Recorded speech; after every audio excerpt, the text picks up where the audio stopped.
Hello, my dear student. Welcome to the subject name is Environmental Science. Today lecture is lecture 51 and we are going to start unit 6, and in this unit 6 we are going to discuss about the from unsustainable to sustainable development and another topic that is a urban problem related to energy.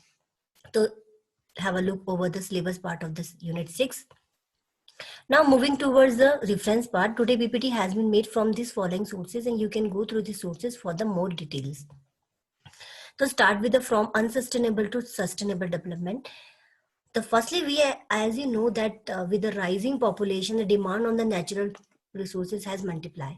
तो जैसे जैसे population demand बढ़ रही है, natural resources की जो demand है वो भी इंक्रीज कर रही है and natural resources have declined due to the increasing demand of the population.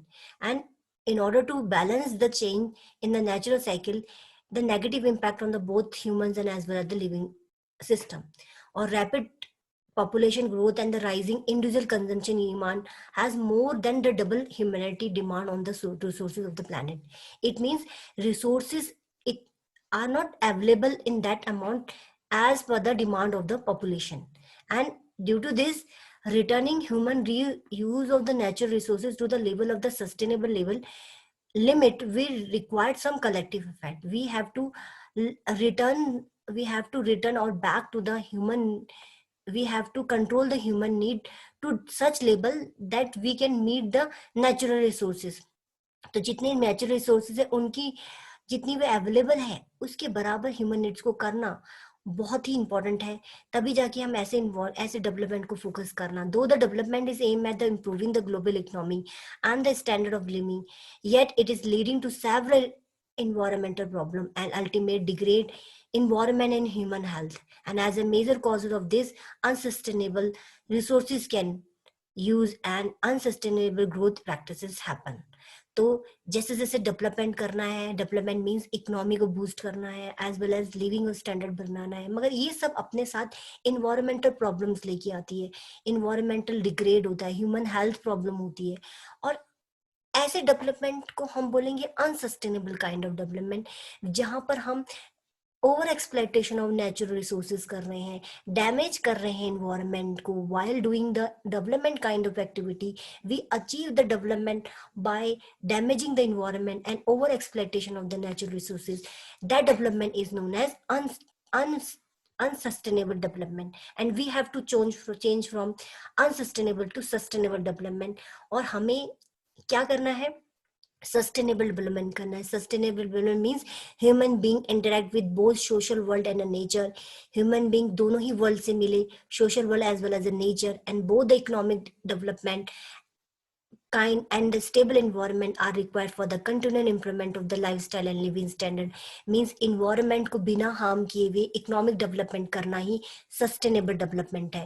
और to sustainable development main aim ये होता है कि natural resources को optimum use करें, over utilization नहीं, optimum use करना, natural resources को renew करते रहना और उसका use करते रहना with the high degree of sustain it, natural resources को sustain करना, maintain करना, and the minimum wastage करना, least generation of toxic by the product and maximum productivity produce करना. That is all about the sustainable development. तो unsustainable kind of development से हमें sustainable development की ओर बढ़ना है. This is all about the from unsustainable to sustainable development. और यहाँ पर एक definition है which is given by the Brundtland Commission in 1987 in their report, that is report name था Our Common Future, and they define the sustainable development is basically defined as the meeting the need of the present generation without compromising the need of the future generation without harming the environment. तो present generation की need को satisfy करना without harming the need of the future generation. That is all about the sustainable development. और यहाँ important thing ये है कि हमें यहाँ पर नेचुरल रिसोर्सेज को बहुत ही सोच समझ के यूज करना है, उन्हें यूज करना है और अपने डिमांड को, अपने रिसोर्सेज के कंजम्पशन को और रिसोर्सेज के जनरेशन को फोकस करना है, बैलेंस करना है.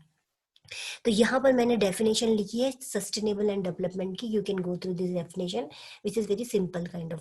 Now moving toward the key point, when we talk about the key aspect of the sustainable development, they are basically two kind of aspect, intergeneration generation equity and inter means हमें ऐसा sustainable development करना है जिसमें कि हमें minimise minimise करना है adverse impact on the resources and environment for the future generation. Means हमें without harming the environment we have to fulfill our present need as well as the future needs, that is a inter equity, intergeneration equity।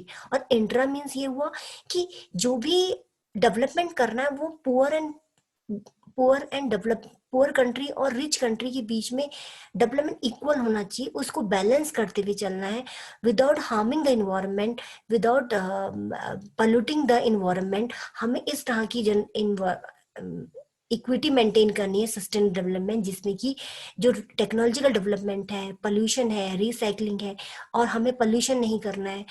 ज्यादा से ज्यादा जो rich nation है this emphasis that development process should seek to minimize the wealth gap within the and between the nation. तो जितना भी wealth gap है उसको मेंटेन करना है, उसको बोलते हैं inter generation equity. Now talking about the, जब भी हम सस्टेनेबल डेवलपमेंट की बात करते हैं आपको तीन चीजें बहुत इंपॉर्टेंटली फोकस करनी है।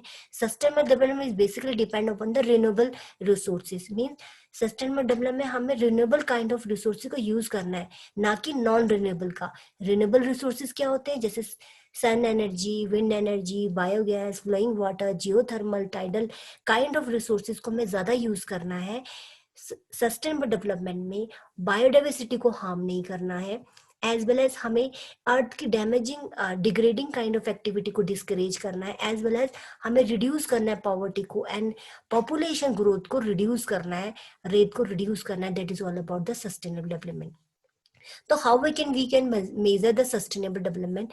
सस्टेनेबल डेवलपमेंट को मेजर करने के लिए और अचीव करने के लिए we have to use the appropriate kind of technology. Appropriate technology means we have to design the technology with the nature, और जिस ऐसी टेक्नोलॉजी का यूज करना है जिसमें मिनिमम वेस्टेज हो, तो हमें ज्यादा से ज्यादा मैक्सिमम प्रोडक्टिविटी ले and with the minimum wastage. That technology का यूज करके हमें सस्टेनेबल डेवलपमेंट को अचीव करना है।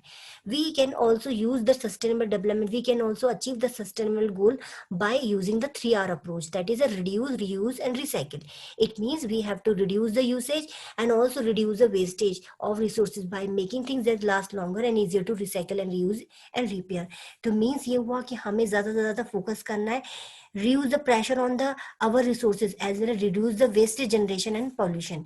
तो इस अप्रोच को करते हुए हमें सस्टेनेबल डेवलपमेंट अचीव कर सकते हैं। Promoting the environmental education awareness, हम ज्यादा से ज्यादा एजुकेशन अवेयरनेस को प्रमोट कर सकते हैं, then only we can achieve the sustainable development. Population की ग्रोथ को कम करना से ही हम, पॉपुलेशन की ग्रोथ कम होगी तो डिमांड कम होगी और सस्टेनेबल डेवलपमेंट अचीव कर पाएंगे। Conservation of the non resources, जितने भी नॉन रिन्यूएबल रिसोर्सेज उनको कंजर्व करना and focus on the renewable resources पे फोकस करना, ज्यादातर रिन्यूएबल रिसोर्स का यूज करना रेदर देन नॉन रिन्यूएबल, और नॉन रिन्यूएबल को कंजर्व करना, तभी जाके हम सस्टेनेबल डेवलपमेंट अचीव कर सकते हैं। Now last point that is the resource utilization as per the carrying.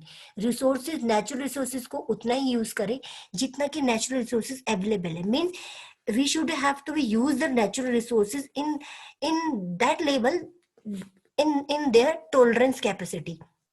We should not to use that we should not to use the resources beyond the limit of the carrying capacity of the natural resources. तो natural resource में जितनी capacity है उसके एक optimum level पे हमें resources को use करना है, over utilization of the resources नहीं करना है। दैट डेवलपमेंट, जिस डेवलपमेंट में इन सब चीजों को हम ध्यान में रखेंगे, that development is basically major for the development, sustainable development kind of activity. तो यहाँ पर 3 फोकस करने हैं आपको।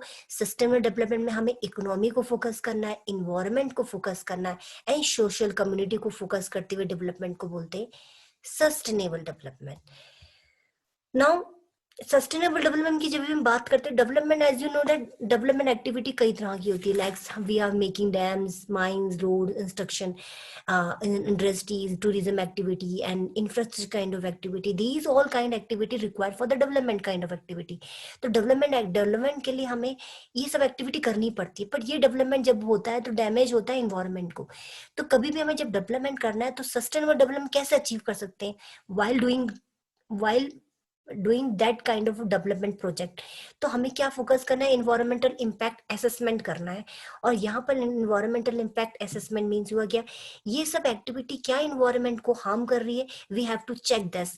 और अगर हमें लगता है कि ये एक्टिविटी ज्यादा हार्म कर रही है, इसका जो लेबल आएगा वो लेबल ज्यादा एक्सट्रीम लेवल पे हार्म कर रही है, तो ऐसी एक्टिविटी को नहीं करना है। But that level is basically optimum kind of level पे आता है। अगर इन्वायरमेंटल इम्पैक्ट ज्यादा नहीं होता इस एक्टिविटी से, तो हमें ऐसी एक्टिविटी को कर सकते हैं। तो हमें इस तरह का मेजरमेंट करना बहुत जरूरी है before doing any kind of development project और doing any kind of development activity. तो that development basically sustainable development. And as you know, at the last we can say that for the safeguard of the existence of the life and future humanity, we need to follow this approach that unsustainable to sustainable development में हमें बढ़ना पड़ेगा। Otherwise हम अगर development करते रहे, वो भी ऐसा डेवलपमेंट जो अनसस्टेनेबल है, तो उससे क्या हुआ, इन्वायरमेंटल हार्म होता रहेगा, इन्वायरमेंट पोल्यूशन होता रहेगा। तो फोकस करना है सस्टेनेबल डेवलपमेंट, जिसमें कि हमें इन्वायरमेंट को ध्यान रखना है, इकोनॉमी को ध्यान रखना है, सोशल को ध्यान रखना है। और हमें इसको करते हुए हमें डेवलपमेंट एक्टिविटी करनी है, development activity which balance the environmental as well as social activity. तो सोशल को भी ध्यान रखना है, सोशल की नीड को भी ध्यान रखना है, इन्वायरमेंट प्रोटेक्शन भी करना है और डेवलपमेंट भी करना है। और यहाँ पर नेचुरल रिसोर्सेज को कम से कम यूज करना है, और यूज करना है तो रिन्यूएबल काइंड ऑफ एनर्जी को यूज करना है, रिन्यूएबल काइंड ऑफ रिसोर्सेज को यूज करना है, rather than non renewable kind of resources. Now moving to another topic, that is a urban problem related to energy. As you know that urban का means क्या होता है, urban means शहरीकरण, means शहर। शहर मीन्स जो सिटीज होती है, सिटीज में क्या है, पॉपुलेशन ज्यादा होती है, डेंसिटी ज्यादा होती है, पॉपुलेशन ज्यादा होती है। And as you know that now about the 50% of the population, world population lives in a urban area, and there is increase in the movement of rural to the city area in the search of employment. तो employment की वजह से maximum जो rural area होते हैं, rural area जो होते हैं, जो विलेजेस एरिया होते हैं जहाँ पर डेंसिटी कम होती है पॉपुलेशन की, तो वहां से मैक्सिमम लोग क्या है वो एम्प्लॉयमेंट के सर्च में अर्बन चले गए। तो अर्बन मीन्स शहर चले गए, और शहर में जाते हुए क्या हुआ, डेंसिटी ज्यादा होगी, and the urban growth is so fast, it is becoming difficult to accommodate all the industries, commercial and residential facilities within the limited municipal boundaries. And इससे क्या हुआ कि अर्बन एरिया में पॉपुलेशन ज्यादा हो गया, and in the developing country to urban growth is very fast. तो developing countries में अर्बन ग्रोथ बहुत ज्यादा है, क्योंकि डेवलपिंग कंट्रीज में मैक्सिमम पॉपुलेशन में क्या है, डेवलपमेंट हो रहा है, मैक्सिमम पॉपुलेशन अर्बन एरिया में है, एंड बहुत ज्यादा फास्ट वे में बढ़ रही है। And this is basically kind of growth which is uncontrollable and unplanned kind of growth.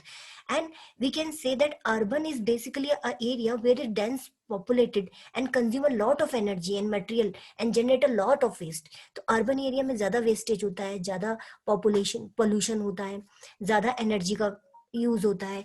और इससे क्या होता है, basically the energy requirement of urban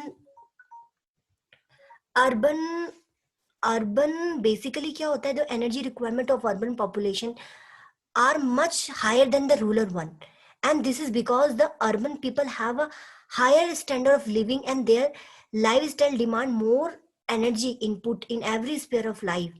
और आपको पता ही है कि जो मैक्सिमम अर्बन पीपल्स होते हैं, उनकी डिमांड सबसे ज्यादा कहाँ के लिए होती है, they are looking towards more demand. But इस डिमांड को समझने से पहले कि एनर्जी की डिमांड एक्टिविटी क्या क्या होती है in urban area, firstly we have to understand कि जो बेसिकली जो एनर्जी है, जो एनर्जी की शुरुआत कहाँ से हुई, अर्बन एरिया में बेसिकली पास में मैक्सिमम जो ट्रेडिशनल हाउसेस थे, उसमें बेसिकली शुरुआत में वुड्स ब्रिक का यूज करते थे एनर्जी को प्रोड्यूस करने के लिए।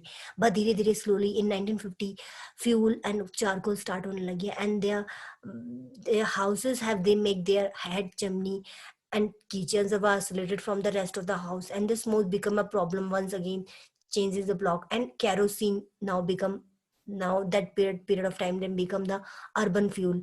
Now times change slow, fast, and then we can see that electricity use होने लगी। एंड देन एनर्जी की बेस पे हम 1970 में देखा कि मोस्टली जो अर्बन सिटीज ना hot climate need to be energy for cooling. तो जो अर्बन सेंटर था वो बहुत ज्यादा हॉट होने लग गया, धीरे धीरे टेम्परेचर बढ़ने लगा, तो लोगों को कूलिंग की जरूरत हुई, एंड कूलिंग से एयर कंडीशनर आना गया।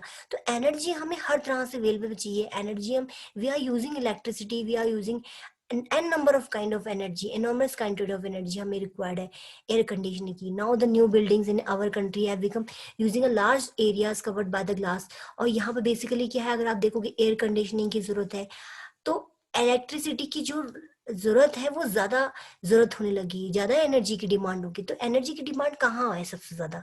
एनर्जी की डिमांड को समझने के लिए आपको देखना पड़ेगा कि हमारे यहाँ basically residential and commercial lighting की जरूरत है. ट्रांसपोर्टेशन मीन्स के लिए हमें ऑटोमोबाइल्स में एनर्जी की जरूरत है.